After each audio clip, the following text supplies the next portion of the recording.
Հանուն Հոր եւ Որդու եւ Որդու Սրբո ամեն։ Գետ էր բխում դրախտից,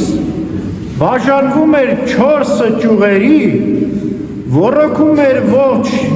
Եդեմը եւ ողջ երկիրը։ Այս է արաչության դրախտային պարտեզի պատմությունը։ Դրախտում գետ էր բխում, ոռոգում էր, ջրում էր ամբողջ դրախտը,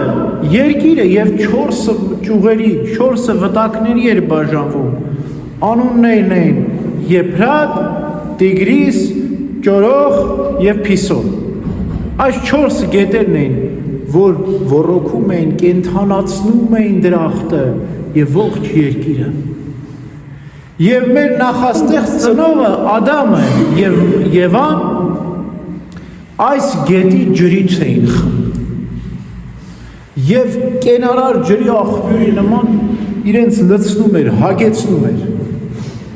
Բայց ցավոք սրտի իդեմս Ադամի եւ Եվայի մենք կորցրեցինք դրախտը։ Կորուսյալ է մեզ համար դրախտը, փակված է, սերոբեական սուրը փակել է դրախտի ճանապարհը եւ մենք չենք կարող գտնել այդ աղբյուրը եւ չենք կարող խմել դրախտի աղբյուրից։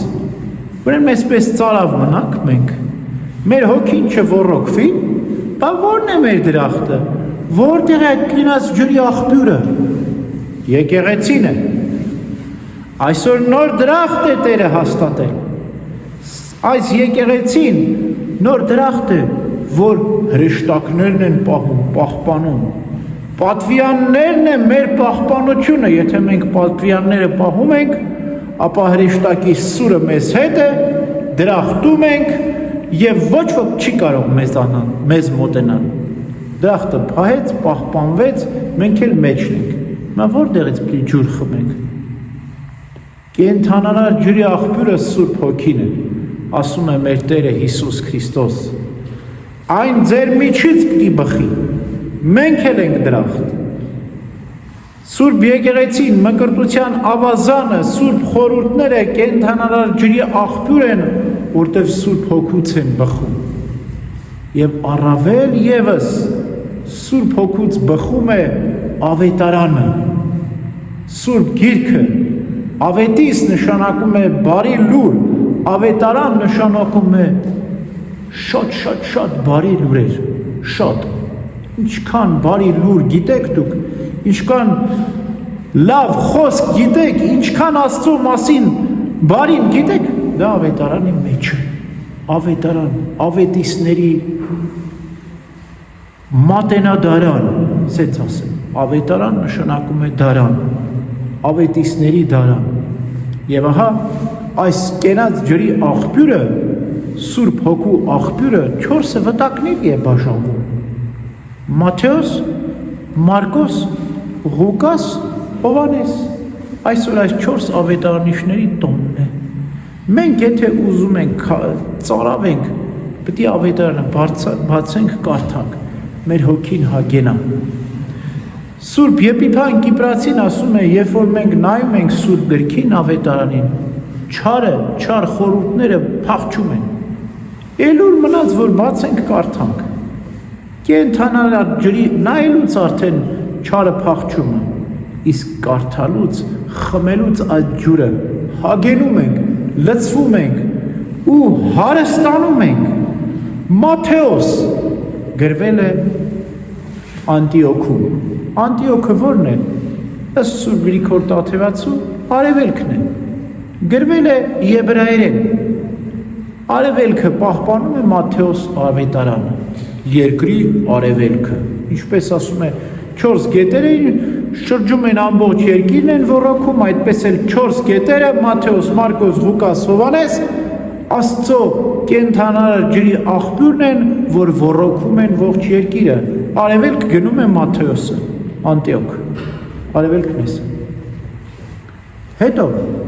գալիս է Մարկոս։ Մարկոսը գրվել է Ալեքսանդրիայում, Ղպտի լեզվով։ Ալեքսանդրիան ո՞րն է։ Հարավն է։ Ուրեմն Ղպտի լեզվով գրված Մարկոսի ավետարանը ոռոգում է հարավ։ որից հետո գալիս է Ղուկասը։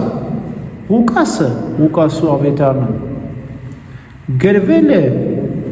լատիներեն, հռոմում, դա արևմուտքն է։ Եվ ի վերջո Հովանեսը, որ գրվել է Եփեսոսում, դա հյուսիսն է։ Ուրեմն Մատթեոս արևելք,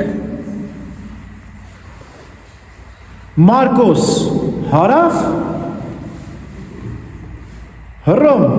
արևմուտք, այսինքն Ղուկաս եւ Հովանես հյուսիս, որն է Եփեսոս։ Այս 4 ավետարները գրվել են 4 անկյուններում ժամանակի կարևորագույն 4 լեզուներով՝ ղպտիերեն, եբրայերեն, ղպտիերեն դա հին Եգիպտերն է, եբրայերեն դա հրեական լեզուն է, հռոմեացիների լեզվով լատիներեն եւ հունարեն։ Եվ այս 4 ավետարները իրենց խորհրդանիշներն ունեն։ Մատթեոսը մարդն է խորհրդանշում, ինչպես այսօր ընթերցվեց Եզեկիելը։ Տեսիլքի մեջ տեսա, որ 4 կենդանակերպեր էին։ Մատթեոսը մարդն է, որտեղ Քրիստոսի մարդեղության մասին է խոսում Մատթեոս ավետարանիչը։ Մարկոսը առյուծն է, որտեղ Քրիստոսի թագավորական ծագման մասին է խոսում։ Ղուկասը եզն է, որտեղ խոսում է Քրիստոսի զոհագործության եւ քահանայության մասին սկսում է Հովանես Մկրտչի ծննդյան ավետիսով, Զաքարիա քահանայապետի զոհաբերությամբ եւ վերջո Հովանեսը,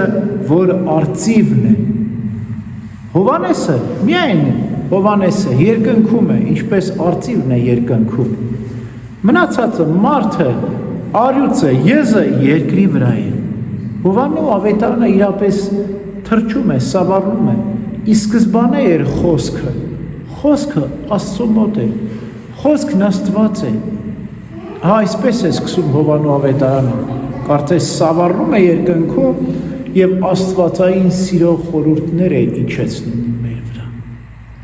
Սուրբ Հոգին տվեց ավետարանիչներին ավետարան Աստծո խոսքը, ներշնչվեցին Սուրբ Հոգով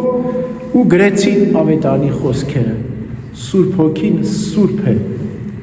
Նաև առաքյալներն են սուրբ, որ կարողացան Սուրբ Հոգու շնորհով գրել ավետարանը։ Նաև Աստծո խոսքն է սուրբ եւ սրբացնում է ու սրբագործողն է լսողներին։ Տեսեք որքան սրբություն կա։ Սուրբ Հոգի Աստված տվեց սուրբ առաքյալներին, Սուրբ Հոգով գրեցին սուրբ ավետարանը, լսողները սրբվում են ու սրբագործվում են։ Տեսեք որքան սրբություններ։ Ուզում ենք սրբվենք, պետք է Սուրբ Հոգու կենդանար աղբյուրից, Սուրբ ավետարանիչների կողմից գրված Սուրբ ավետարանի խոսքը լսենք ու սրբվենք։ Այս է ավետարանը, բարի լուրը, որ փոխանցվում մեզ։ Մենք տխուր ու տրտում ենք այս աշխարհում։ Ինչը մեզ պետք է ուրախացնի։ Բարի լուրը ավետարանը եւ այդ բարի լուրը շատ կենդանի է, կենդանարար ջրի աղբյուր է։ Ամեն վայրկյան, ամեն ակնթարթ, ամեն պահ մենք պետք է կարդանք, ընթերցենք Աստծո խոսքը։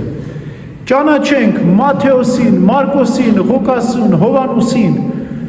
բարձրանանք երկինք Հովանեսի հետ, թագավորենք Մարկոսի հետ, մարդեղանանք Մատթեոսի հետ եւ զոհաբերվենք Ղուկասի հետ։ Ամեն։